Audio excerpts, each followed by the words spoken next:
Assalamualaikum warahmatullahi wabarakatuh. Saya Abdurrahman Hais, calon guru penggerak Angkatan 9 Kabupaten Musirawas. Pada kesempatan ini saya akan menyampaikan mengenai koneksi antar materi modul 2.3 mengenai coaching untuk supervisi pendidikan. Peran saya sebagai seorang coach di sekolah dan keterkaitannya dengan materi sebelumnya di paket modul 2, yaitu pembelajaran berdiferensiasi dan pembelajaran sosial dan emosi.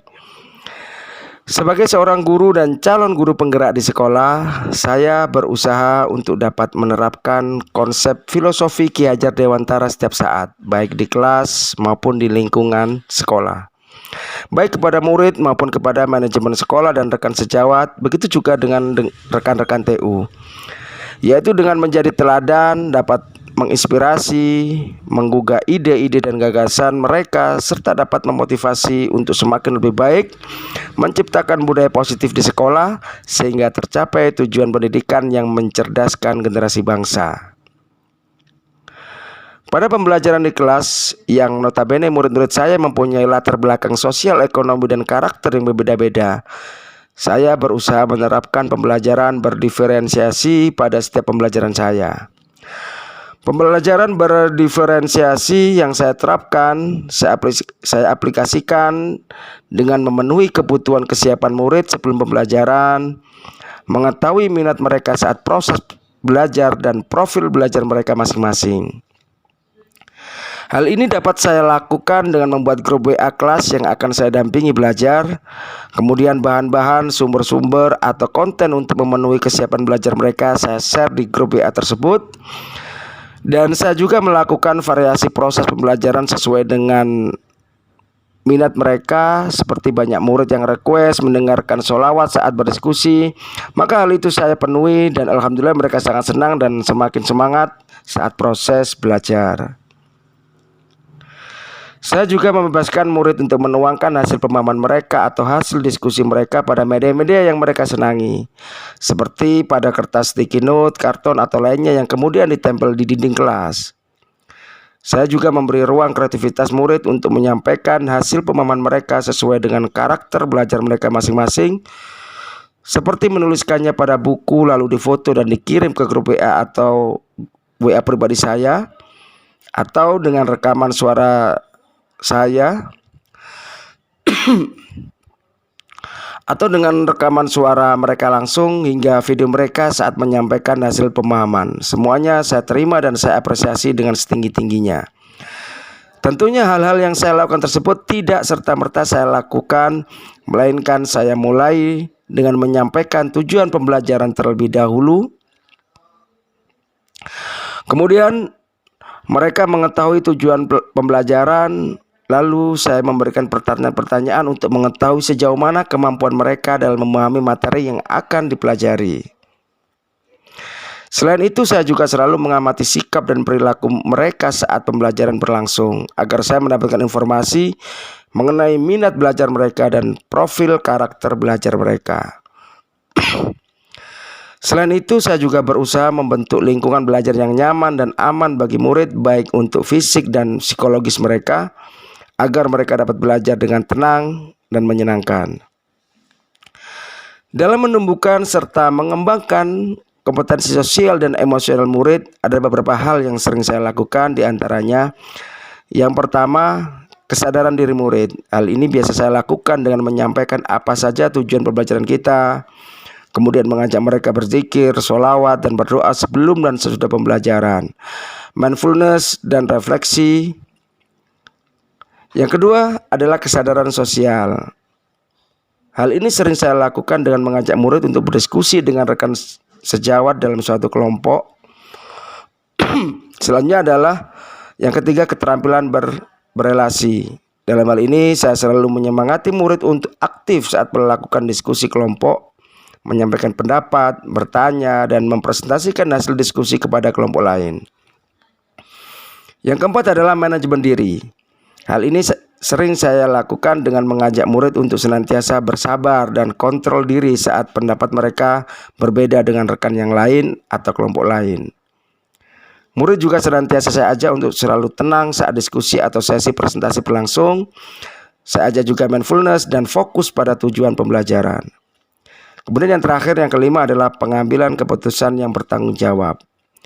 Dalam hal ini saya selalu mengajak murid untuk menyampaikan dasar pengambilan keputusan bersama hasil diskusi maupun presentasi, alasan-alasan mereka terkait hasil pemahaman, dan setiap aktivitas yang dilakukan beserta dengan motivasi untuk melakukannya.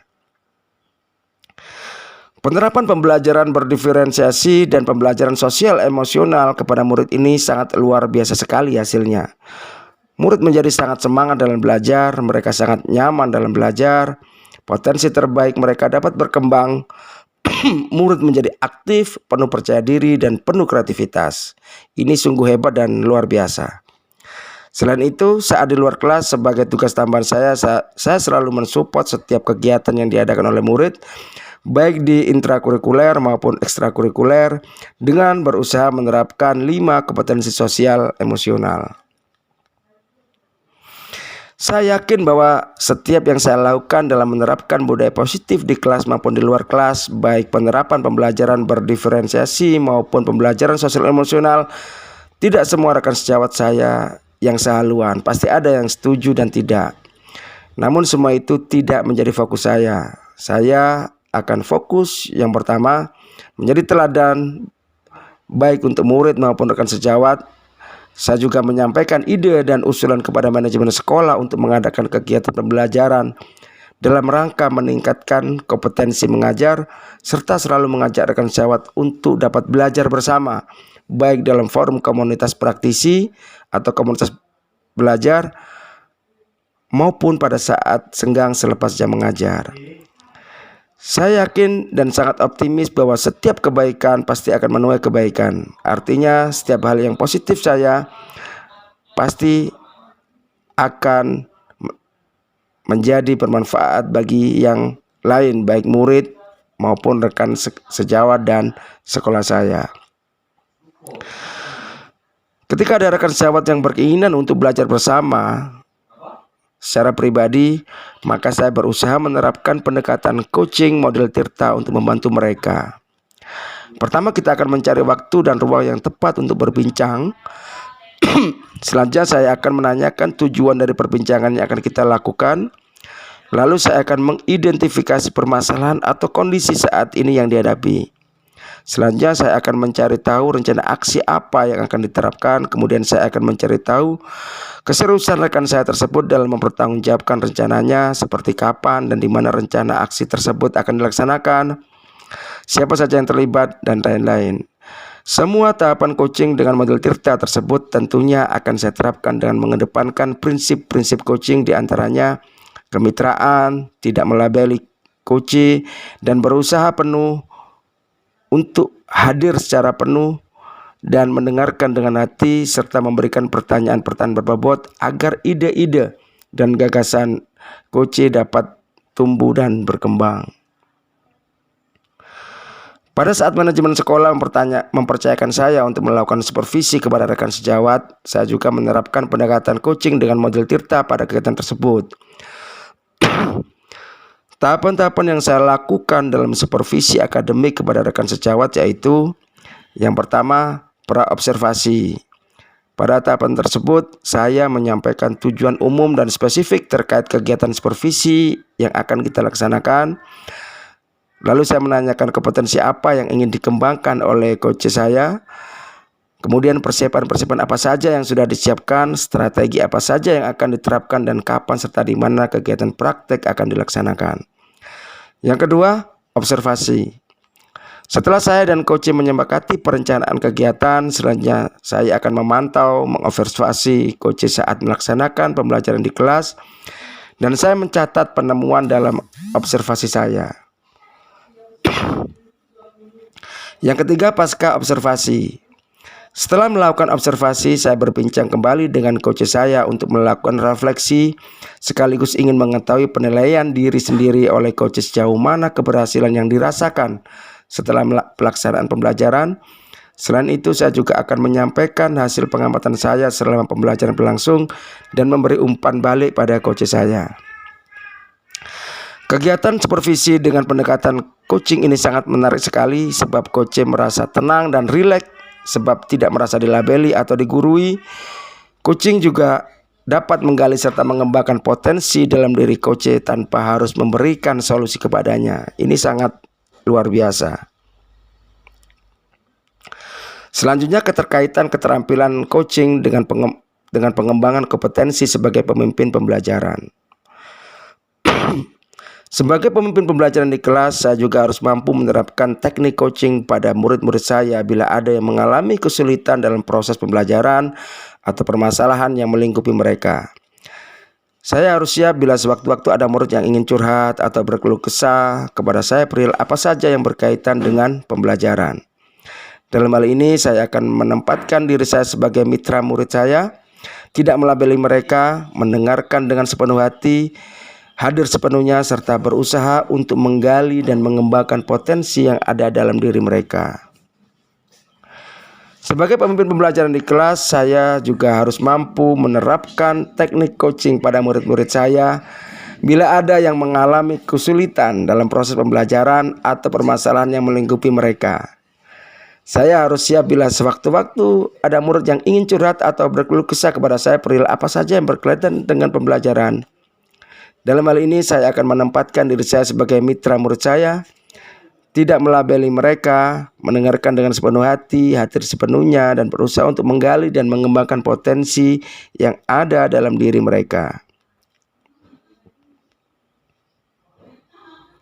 Bila ada murid yang datang ke saya menginginkan pembinaan, hal yang saya lakukan yaitu yang pertama, saya akan membuat jadwal pertemuan di waktu dan tempat yang tepat dan kita sepakati.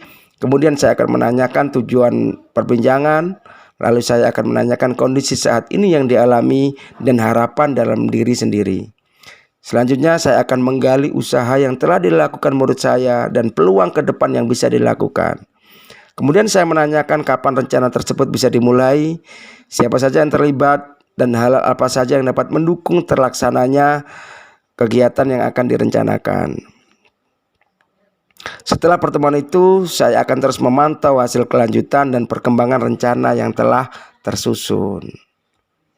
Dan ini adalah beberapa dokumentasi saya saat melakukan pembelajaran di kelas.